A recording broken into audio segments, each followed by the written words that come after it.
So nje rest in peace to uGrootman uThishoshazi. That guy akavulanga mina kuphela ingqondo about impilo ukuthi kwenzakalani empilweni. Wavula abaningi. Sibaningi abantu abayi product ka Mr Shazi. Abanye bangathi mabeqala bevula ama platforms la bekhuluma njengoba ngikhuluma bengaba namagama like bengaba ne-impact ebonakalayo nabo kwi society. I understand ngomlomo wabo. So shout out to abantu abanjalo mfethu. I will forever respect that Grootman. Yabo wasenza sabona ukuthi there's more eyenzakalayo than ukuhlala la sihlala khona nezinto ezenzakala la sihlala khona. So for that ngicela ukumbonga lo yababa. And kule gang efundisayo othisha namhlanje nihlale nazi ingane zakwethu ukuthi lezi ingane nifundisayo nifundisa ama future leaders, nifundisa ama future whatever engaba productive kwi society. I understand. So kungabi ukuthi emsebenzini ushintsha ama outfits uchomelana ngokuthi wena uqoka kahle udrive imoto enhle emsebenzini but umsebenzi awuwenzi. Yeah, understand. Thina sakhuliswa uthisha ukuthi even many years, almost 20 years basifundisa izinto abasifundisa zona sisayikhumbula njengoba zinjalo. Uyayibona leyo nto leyo. So nganza kwethu akubuki ukuthi sifundise isizwe okuyikona kuyikona. Okuyikona and vele ngiyazi ukuthi umkhulumo weqiniso nomenzo weqiniso akathandeki emhlabeni ogcwele amanga. I understand leyo. So at whatever cost mina yikho into eyongithulisa umlomo. Akunama threats ayongiwenza ngivala umlomo mina. Yabo ngaphushwa yini abafethu mina ngangingekho engqondweni yokuthi ngifuna ukuba ne TikTok page. Ngaphushwa abafethu abaku Facebook ababengibona ngiposta ama stories zami lapha ku Facebook elasta for 24 hours then bese ya disappear. Ngaphushwa abafethu ngenkani ukuthi ngicine ngiba no TikTok. It was never my idea ukuthi ngibe no TikTok. You understand? So mase sila ku TikTok mama sengikhuluma izinto vele kuyizona zona because angaqamba manga la. And yonke into engiyikhuluma la ayikho ngiyoyidelete futhi yonke ngiyoyimela. If ngiclaim ukuthi ngomkhulumo weqiniso kumele ngilimele lelo qiniso. Lishisa linjalo. Asihlehlele emuva nganza kwethu. Yabo angikwazi ukukhuluma izinto ezithile la but ngimadala side angiyona lento engiyikhulumayo. Hayi. Fana nomlile oyolethwa icontent yami empilweni yami ngiyowufacea abafana bakithi. Ngiyofacea angizalwanga ngigwala mina. And akunamfana nomuntombazane yokomunye umuzi mina ethi mayingibheke emehlweni angikhathala ukuthi ubani wakupho njani. Ukuthi ngiyocatha ngiyofaka umsila ngaphansi. Hawu ngiyakuyibone leyo nto. Akunamfana mina ngiyakuhlonipha nawe ngidinga ukuthi ungihloniphe kuphelela lapha. But ukuthi kunabantu ekuyomela sibasabe singakhuluma into ezithile ngoba hayi ngidlala leyo nto mina ngisabe umuntu mina. Ngihlonipha wonke kodwa umuntu ophilayo.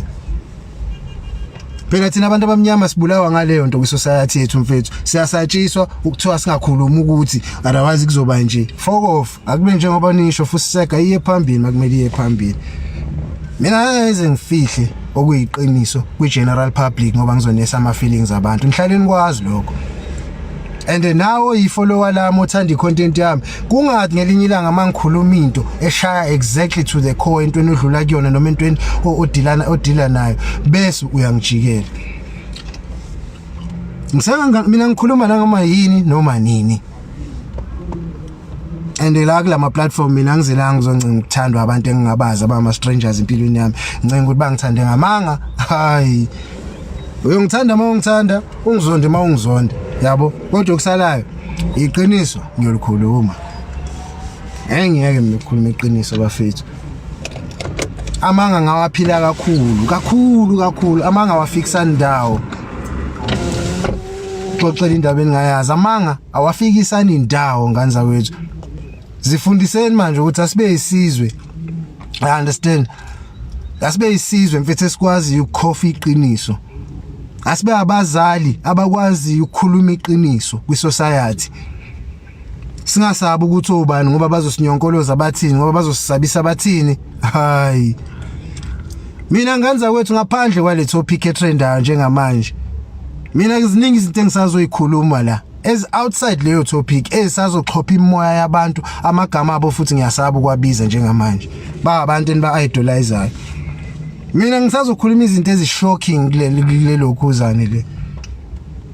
Sikhathele ukuphilela phe kwamanga bafethu. Enough is enough. Enough is enough. phela thina singabafokazana kule society, I understand. Sesizwa yiwo lama platform ukuthi sikwazi ukuthi lelo lizwi lethu lizwakale. Ama messes kumele azwakale.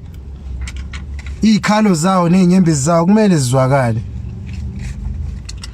Uthini umfethu uqala i-podcast? I-podcast mfethu anginankinga nokuyiqala, but njengamanje before ngiqala i-podcast ake ngigeni following guys. Ngiya understand ukuthi sengiyi 50,000+ followers, but asithi at least boma 18 nyana yabo.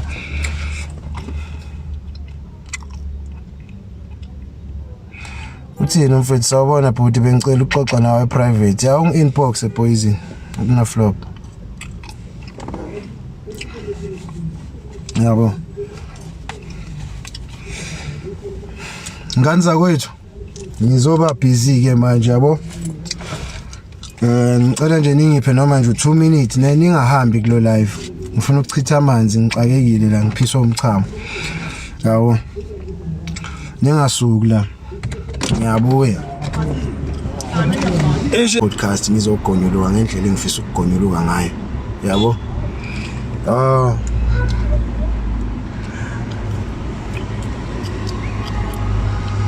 Yebo, injalo vele bafo phela ekugcineni kumele ngiprotect umsebenzi. Kodwa ke ingawo ngisho ngithi before ngiya kuma podcast kunezinto ezincane kumele zayineke ku department between mina nayo, then bese ngiyeza lapho kunina. Ukuza kona ngiyeza. Make no mistake, kuma podcast ngiyeza vele. And ngizolihlanza njengoba lelihlaza lili njalo iqiniso. Sikhathele ukuphilela phe kwamanga bafethu. And ngangaphandle kwenkulumo le etrendayo ukuthi mhlambe ngizokhuluma ngayo kuphela, ngifuna ukukhuluma ukuthatha ngento eziningi ezenzakalayo la kwi-country. Sikhathele manje silozivala imlomo ngoba naku so satshiswa. Hayi bafethu, hayi ngeke mina ngiyala.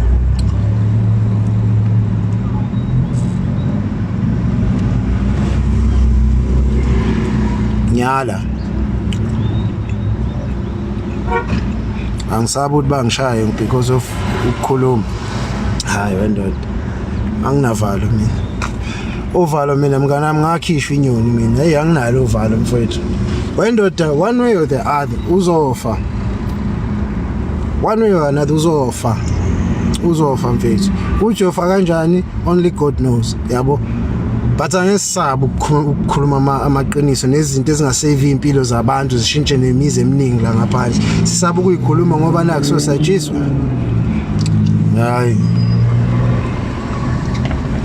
And whoever lo ngaba nesibini sokuzongishaya abe ready because angiyona indlwapha. Angiyona indlwapha. Angiyona lenkabi ukuthi mawuyishaya ucanga ukuthi ngiyashayeka nje. Kumele uzu ready ke inkabi yami la kumina. Ngayo yonke indlela futhi. Uthini lo mfowethu comment yakhe? Izinto ezinengqondo uzithathaphi cha uvuthiwe bhuti wami? Ha ngiyabonga mfethu. No general knowledge mfethu, njengoba ngishilo kanti mawukhuliswa abantu abafana no Mr Shazi ngeke uhlale ungabi nale khahlambe nginalo. uThixo akufihle leader, uThixo akufihle leader. Ngiyabonga mfethu. Nanokuthi uNkulunkulu ukhona bhuti wami, ungesabi. Injalo mfethu. Injalo. God bless baba. Danko.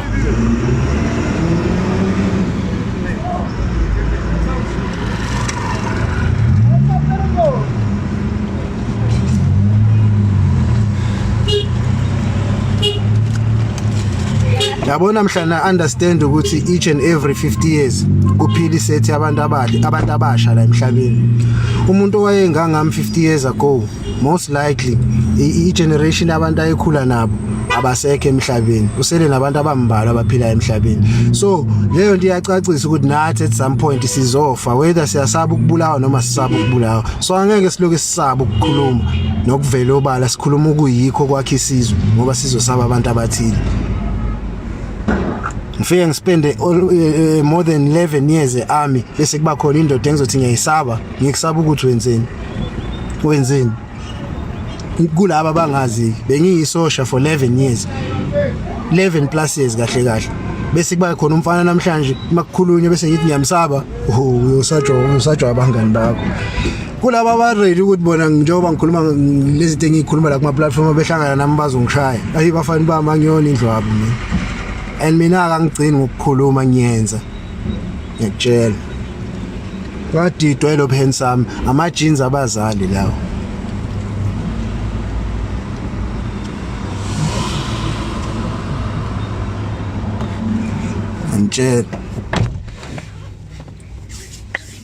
Angitshela ngani zakwethu leyo ukuthi solo sisabusana la, hayi singasabusani bafowethu. Yabo ningadidwa ukubukeka bafana, ama-jeans abazali lawo.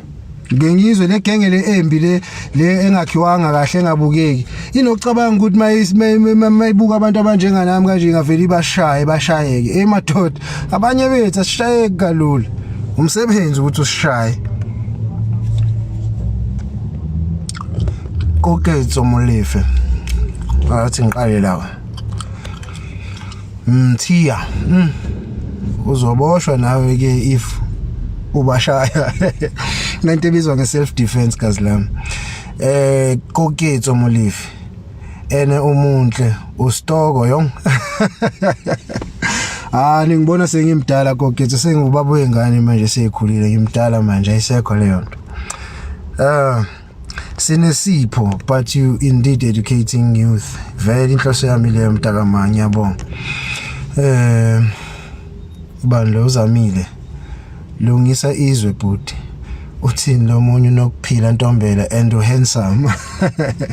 Ngiyabonga. Thabo Sithole, what happened now bro? Nothing happened nje, nothing major. Uthini Ntombela bangadidwa yini? Bangadidwa lento oyibonayo mfethu, yabo. Phela kwesinye isikhathi akudingeki ukuthi sithole ilo affirmation kwabanye abantu, kumele uzazi ukuthi unjani, yabo. Ungadingi ukuthi uvalidate abantu abanama insecurities. Mapholoba mawungelula ukuthi ushawe ubuke ugqisha imali emasendini, angidlali leyo mdlalo bafo mina. Into ezokwenza ukuthi ushayekeke leyo ukuthatha uhamba ugqisha imali emasendini, yabo. Kulaba bangathandi JP's guys, ningixolele umlomo wami udry, so ngifuna ukuthi ngithi ukubamba amathe kancane. Ngiyampumelelo Mabuza, nginomuntu ejele ngivele ngavuleka amehlo. Madlamini khuluma bhuti, handsome like malume. Vele.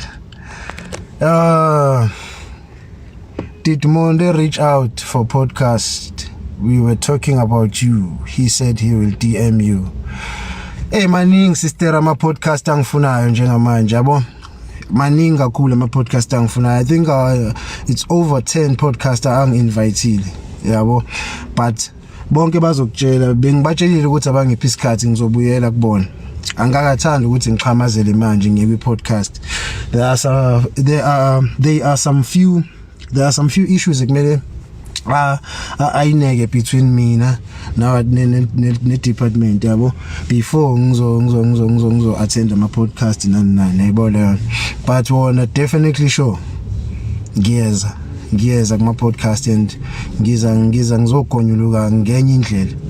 And not only ngale video trend about into eziningi ezingekho right kwi society, ngiyeza ngizogonyuluka. And I so wish ngathi umuntu onga i-podcast engachoose ukuya kuyona, I so wish ngathi nginga interview umuntu open minded, yabo. Ngathi nga interview umuntu ngathini well informed man ngezinto ezenzakalayo emhlabeni, yabo, so that ngizokwazi ukuconversate into ebambekayo nalowo muntu. Mina nje umfana ompofu ngequpha bonke babesho kanje, ubabuzeke mfowami. Bonke babesho kanje. Ngoba sizele mne wethu kumele sibafundise a real life injalo bhuti. Hey, ungiphi stress man, please be safe. Endoda akekho umuntu la, ngiyabonga kodwa umuntu okamdali mfowethu. Ngeke sisabe ngoba sithi sisaba abantu, mina ngisabonga bona. Bro ya trend, I know. Trenda ngeqiniso kodwa wekho amanga kulento engitrenda ngayo. And ayikho into embi futhi kulento engitrenda ngayo, ivari odwa. Mina nje liphi ikhaya nkonzi yami semnambithi mina ngiphuma kwaFela ubala nkabi yami ngiphume 150 phansi eNKR yayizwa leyo nto thina ngakithi uyalifela ubala so asabi ukufela okuyikona okuyiqiniso la ngiphuma khona ukwazi nokufela ubala so uma uzofela iqiniso iona le mama Zano mara uyabajaja wena kodwa ngijaja bobani mama Mkhize Sibuda hola bhuti 88 Khabazeni simply the best mina nje umfana ompofu ngeqhu hayi bafu singabeka phela noma mhlawumbe 15,000 mfana siyishaya boxing match mina nawe siyenze ibe official siprove lento le show singayiprove sibeka u15 blocks the winner takes all iround ibe u3 minutes nje njengenjwayelo sports ngibona ukuthi ngempela into eshow yayimina noma uzaba ukungitofa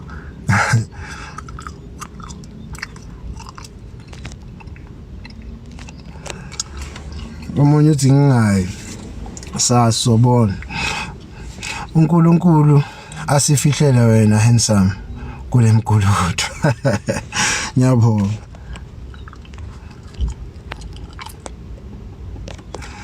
I was watching your video telling us the truth about prison. I thank you for that. Danko. You should go. Vele nyaya Thabo.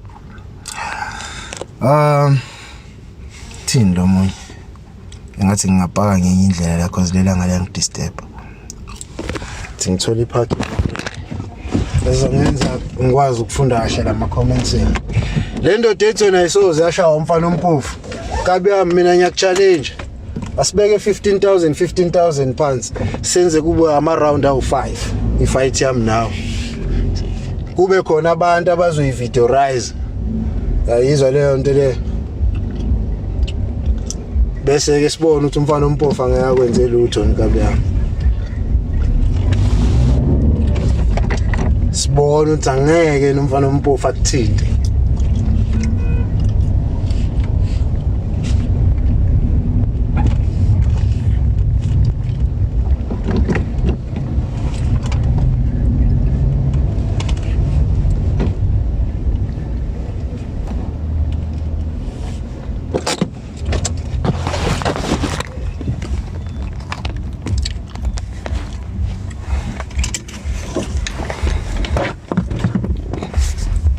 Uthi nomjita mina bafa I only think ukuthi you over exaggerated it uma uthi 95% udliwe my take is 60% if not 55 okwakho lokho mntama anye ngikuphikisa Young and Chopper I was watching your video telling us the truth about prison I thank you for that ngiyabonga kubonga mina mfowethu Ali page unjani njaya ngigrand la ngikhona Danko bhuti ngokusifundisa bonga mina ngifisa uye ku scheme GP bhuti akangi invite njengoba ngingakathathi njengoba ingekho podcast kulama podcast asangi inviteile ngisayile kuyona njengamanje and njengoba ngisasho ukuthi kunezinto engifuna ukuyiayina before ngiya kuma podcast akangi invite I'm more than willing ukuthi ngiye kwi podcast yakhe yeah anginankinga I guess don't go my brother take your time yeah vele njalo podcast must pay vele hayi mfethu ngeke upetrol ubiza kabi mfethu yabo they must not filter you bro amukhulule ubani osho njalo umchachos they must not filter you akekho umuntu oyongifilter akekho umuntu oyongintimidate akekho umuntu oyongenzani mina ngizalwa abantu bebe ama activist you understand lento engiyenza isegazini you understand akusinto engiyifunde emgwaqeni into engiyifunde endlini le so angikwazi mina one person ongeke uzomshintsha umqondo mase etshelile ukuthi into ethile so nje khulekani ingane zakwethu ngiyolongimile ngeqiniso kuze kufike lona ilanga hayi mina bafethu ningasabi la kimi and akunamali engiyoqishwa yona emasendeni asisoze silibone ushintsho la ngempela abantu abakhuluma iqiniso noma abantu abenza iqiniso kwi-society mabezobanjwa ngezimali. Mina kunamali eyongithenga leyo nto ngiyikhuluma kusemanje nikwazi lokho akunamali eyongithenga mina.